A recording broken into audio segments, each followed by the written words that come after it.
My name is Matthew Crane. I'm 55 years old, and up until last Tuesday morning, I was the senior systems architect at Pinnacle Dynamics in Boulder, Colorado. 17 years I gave that company, through software migrations, server outages, cybersecurity threats, and executive shakeups. I was there before the first building even had a nameplate, before they were Pinnacle, back when we were just 5 people coding in a strip mall suite with more coffee cups than paychecks. They called me old reliable, not in a bad way. I never missed a deadline, trained every new hire, and held the entire digital infrastructure in my head like a second language. But none of that mattered when the memo came through. A vague calendar invite, performance review discussion.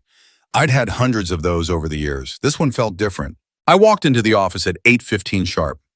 Rebecca from HR was already seated. Across from her sat Darren Fields, our recently promoted VP of Operations.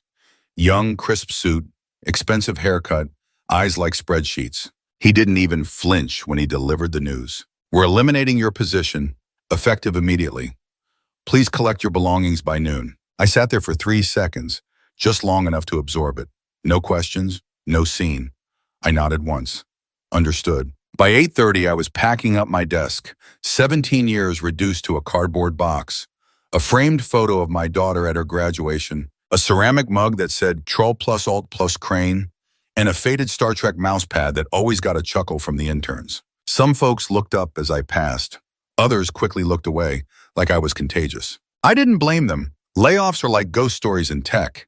If it happens to one of us, it could happen to anyone. On my way out, Darren didn't even look up from his laptop. Rebecca gave me a rehearsed best of luck, but I saw the tension in her jaw. She knew. Somewhere deep down, she knew this was wrong. What no one in that office seemed to understand, not Darren, not Rebecca, not even the kid who had already started moving into my office, was that I wasn't just the guy who made the network hum. I was the one who built it. Line by line, server by server, every security protocol, every buried admin credential, every monitoring tool no one bothered to learn. They all had my fingerprints on them. I didn't drive home right away. I sat in the parking garage staring at the dashboard clock, thinking about every Christmas Eve I'd worked to restore servers, every Sunday night patch cycle I'd babysat from my living room. All of it discarded like a broken router. But this wasn't just about loyalty betrayed. In the final months, I'd seen the signs: files going missing, permissions quietly revoked, a new consultant with a suspiciously vague role. And now, after 17 years, I was out. I wasn't angry. I was ready. They'd cut the wire, sure, but they forgot who installed it in the first place. The morning after I was let go, I woke up without an alarm. The house was still dark, the Rockies just beginning to glow faintly beyond the kitchen window. My wife, Dana, had already left for her nursing shift. She didn't ask questions last night, just held my hand while we watched the news in silence. 17 years of routine doesn't break cleanly, even when the cut feels surgical. I poured a cup of black coffee, sat at the dining table, and opened my personal laptop. No work emails, no Slack notifications, just silence. But I wasn't here to scroll LinkedIn for sympathy posts. I opened a file directory labeled failsafes. It was hidden under a project folder named Legacy Migration 2014. Most people would have deleted that years ago. I'd left it untouched because I knew better. Inside were encrypted backups, audit logs, and metadata records I'd quietly archived over the last 12 months. Not because I expected anything specific, just because I'd noticed changes, minor at first, but deliberate. Darren's team had started altering approval chains in our procurement system. Password resets I never initiated. Admin roles moved around like furniture. 2 months ago, I'd flagged a series of unusual API calls connecting to a third-party vendor we'd never formally onboarded. Unauthorized solutions. Sounded legitimate, looked clean, but the billing details didn't sit right with me then, and they definitely didn't now. I checked the vendor registry again. Unauthorized was listed under a residential address in Tulsa, Oklahoma. Registered just over a year ago, no LinkedIn page, no project portfolio, just a business name and a bank account. I dug further. The payments had started small: consulting fees, infrastructure audits, code reviews. But by Q2, the amounts jumped. $50K here, $72K there. Always under departmental thresholds to avoid triggering board-level approval. All signed off by Darren Fields and routed through the same internal alias, DF Systems Revised. I cross-referenced invoices with our system logs. Unauthorized was submitting reports with suspicious timestamps, Some when our office was closed, others during system downtime. Then came the kicker. I found a shared Google Drive folder Darren once invited me to during an IT modernization brainstorm. I'd forgotten about it, but access was still live. Inside were draft proposals, mock budgets, and buried in a subfolder called DF Review Only, a note labeled Crane Replacement Plan. It wasn't just incompetence, it was orchestration. They'd planned my removal in parallel with this vendor onboarding. Clear me out, reroute contracts, cover the tracks. I'd been in the way. I leaned back, heart steady now. I wasn't paranoid, I was right. They thought I'd fade quietly into retirement. But I wasn't gone. Not yet. By the end of that second day, I wasn't just reviewing files, I was drafting a plan. Everything about what Darren and his circle were doing screamed arrogance. They thought removing me was the final step. They had no idea I'd left markers, digital fingerprints, across the company's infrastructure. Back in 2017, I'd installed a diagnostic subroutine into Meridian's legacy server system. It wasn't hidden exactly, it was just undocumented. The tool was designed to flag irregular system behavior. I'd called it ShadowSync. It had been dormant for years. But I reactivated it now, remotely, using the encrypted key stored in my offline password vault. Within minutes, ShadowSync returned results. 10 separate access attempts had been made on restricted financial files that Darren didn't have clearance for 6 months ago. Even more telling, those attempts had been masked using admin credentials from a deactivated account. One belonging to Marissa Kane, who had retired last fall. A ghost in the system, and I knew how to chase it. I created a mirrored sandbox environment on my home rig, an exact replica of the financial transaction logs from the past 18 months, built from backups I'd quietly preserved for compliance testing. Then I ran differential scans, looking for altered fields, spoofed transactions, and approval flags that had no human source. The pattern emerged like a spider web, thin at first, then sprawling. Altiforge wasn't the only phantom vendor. 2 more popped up, Nexus Path Analytics and Render Code Group. Neither had verifiable business presence, yet together they'd siphoned nearly $2.4 million on consulting fees over the last 15 months. One name kept appearing in the approval chain, Brian Lyle, Meridian's CFO. Brian, the same guy who'd once joked at the company holiday party that he wouldn't know a server from a salad bar. Apparently he didn't need to. Not when Darren and Jason Phillips, the so-called IT modernization consultant, were the ones laundering the approvals. I needed more than logs, so I reached out to the only person inside Meridian I still trusted, Kevin Brandt, junior network engineer, fresh out of school when I trained him. Honest, sharp, and not yet cynical enough to stop asking why when things didn't add up. We met at a gas station on the edge of town, like it was something out of a spy movie. I handed him a flash drive. Check the access history on the vendor payment system, I said. I need to know if they've changed anything since I left. Kevin nodded without hesitation. They pulled your archive credentials last night, but not before I cloned your access logs. He handed me a second flash drive. Back home, I opened the files. Inside were terminal access records showing Darren had manually overwritten 3 invoice review reports, replacing the original vendors with Altiforge. And the timestamps? 2 hours before HR had called me in for termination. It wasn't negligence. It was a preemptive strike. And now I had proof. The next move wouldn't be technical. It would be tactical.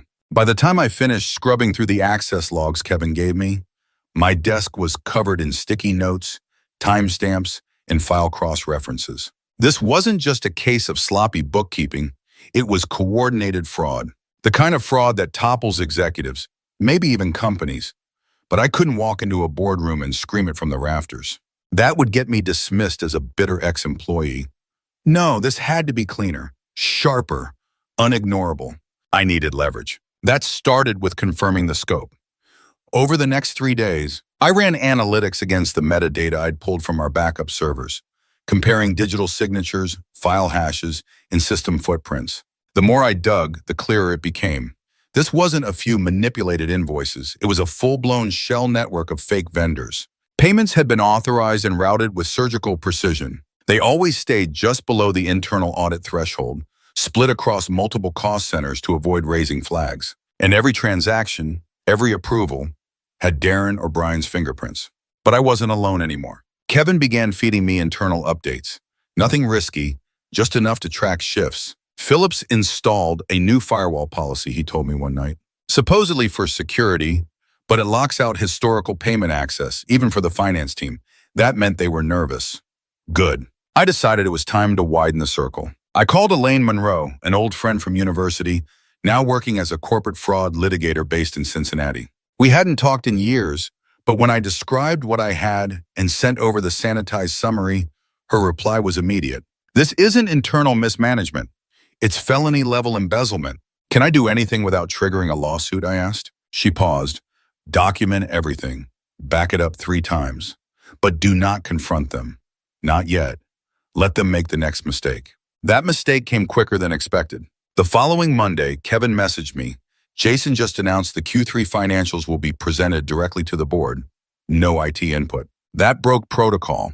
Normally, every report passed through systems analytics for verification. But with me gone, they assumed no one would question it. I smiled. Overconfidence, always a gift. I called Elaine again. This time, I didn't ask for advice. I asked her to prepare a briefing. We drafted an anonymous tip, sent through a secure submission system used by Meridian's whistleblower hotline. We attached the vendor trail, falsified documents, and access logs. The recipient, one of the board's audit committee members, Marion Clark, former SEC investigator turned corporate watchdog. She wasn't just on the board. She was the one person they couldn't afford to underestimate. 3 days later, the company calendar showed a sudden, unscheduled board audit session. Off-cycle, private, and high priority. Kevin sent me a screenshot. IT access to invoice servers just got revoked. Brian's team is scrubbing something, but it was too late. The wheels were in motion now, and the people who thought they'd buried me, they were just beginning to feel the dirt shift under their feet. Friday morning started with a headline, Meridian Technologies board calls, emergency audit review. The article was thin on specifics, but the timing was no coincidence. The whistleblower tip Elaine and I submitted had landed exactly where we wanted, on Marion Clark's desk. And if there was one person who wouldn't let this slide, it was her. Kevin confirmed it that afternoon. Audit committee pulled system access logs. Jason and Brian looked like they'd seen a ghost. Good. I didn't need them to be afraid of me. I needed them to be afraid of the facts. Still, I wasn't ready to resurface. I'd learned long ago that showing your cards too early only gives the opposition time to shuffle theirs. Instead, I kept building. Elaine and I worked nights cataloging every vendor linked to Apex Solutions and the earlier Lakeside Consulting scam. Each entity was a different alias for the same scheme. Paper trails pointing to shell corporations with one common denominator, Brian Wilcox's family. While the board scrambled to make sense of the numbers, I was 2 steps ahead, compiling an interactive dossier, timelines, approvals, digital authorizations, even voice transcripts from finance team meetings Kevin had managed to record. Elaine called it the kill switch. If they try to spin this, she warned, we go public. They were trying to spin it. By Tuesday, Kevin sent me a new memo. HR was calling the fraud investigation a routine internal review. Daniel, the same man who watched me walk out without a word, issued a company-wide statement about increased transparency initiatives and rethinking our system's security footprint. I laughed when I read it. They were scrambling for cover, trying to buy time. Too late. Elaine and I forwarded our full report to the SEC through an encrypted portal, ensuring that if anyone tried to bury the audit, a federal investigation would follow. Then I made my first direct move. At 8 a.m. sharp on Thursday, I sent a message to every member of Meridian's board using an internal-facing email I'd retained from my time as a systems architect. Subject line, before you approve Q3 bonuses, read this. The email contained nothing but a secure link to the dossier and a line of text. 3 years, $5.2 million, you've been compromised. That afternoon, Stephen texted, something's going down. Legal just locked down finance access. Jason hasn't come out of his office in hours. By evening, the press caught wind. A second article appeared. Meridian Technologies faces allegations of financial misconduct. Board initiates external audit. I sat on the back deck of my house with a glass of bourbon, watching the last light fade behind the trees. Andrea stepped outside and stood beside me. Did you start that fire? No, I said quietly. They lit it themselves. I just handed them the matchbook. By Friday morning, the fallout was impossible to contain. Meridian's stock had dropped 6% overnight. Rumors were swirling on employee forums. News sites began publishing pieces with phrases like internal audit failure, executive misconduct, and pending SEC involvement. I didn't have to do much now. The system was eating itself from the inside. At 9:17 a.m., I got the call I'd been waiting for. Mr. Crane, this is Valerie Singh, General Counsel for Meridian Technologies. The board would like to request a meeting in person. I didn't answer immediately. I let the pause linger just long enough. When? I finally asked. Today, noon, boardroom on the 12th floor. They'd prefer confidentiality. Of course they would. I arrived in a plain gray suit, no tie, no briefcase, just a USB drive in my pocket and 3 months of silence behind me. The boardroom was full. 10 members, including Marion Clark, sat in tense silence. At the head of the table was Valerie. She gestured toward the only empty chair. Mr. Crane, she said, thank you for coming. I nodded once and sat. Marion leaned forward. You've made quite an impression. Wasn't trying to, I said evenly. Just telling the truth. Valerie cleared her throat. We've reviewed the dossier. Your findings are extensive, painfully so. I said nothing. We've placed CFO Wilcox and Director Barrett on indefinite administrative leave pending further investigation. Mr. Phillips has been removed from his consulting role, effective immediately. Marion picked up the thread. There's more. The forensic team verified over $5.2 million in irregular disbursements over 3 years. We're initiating clawback proceedings. Legal action is being considered. Then she leaned back and folded her hands. What we'd like to discuss is your future, Mr. Crane. I looked at her. My future? Yes, she said. We believe Meridian failed to protect one of its most valuable assets. Not just infrastructure, but institutional knowledge. Integrity. We'd like to correct that. Valerie slid a folder toward me. Inside, an offer. Chief Information Security Officer. Executive status. Independent audit oversight. Direct reporting line to the board. I glanced up. This isn't about rewarding a whistleblower, Marion said. This is about protecting our future. You saw what others missed or chose to ignore. We need that. I closed the folder. I'll consider it, I said. She nodded. We understand, but we hope you'll say yes. As I walked out, I passed the same lobby I'd exited months ago.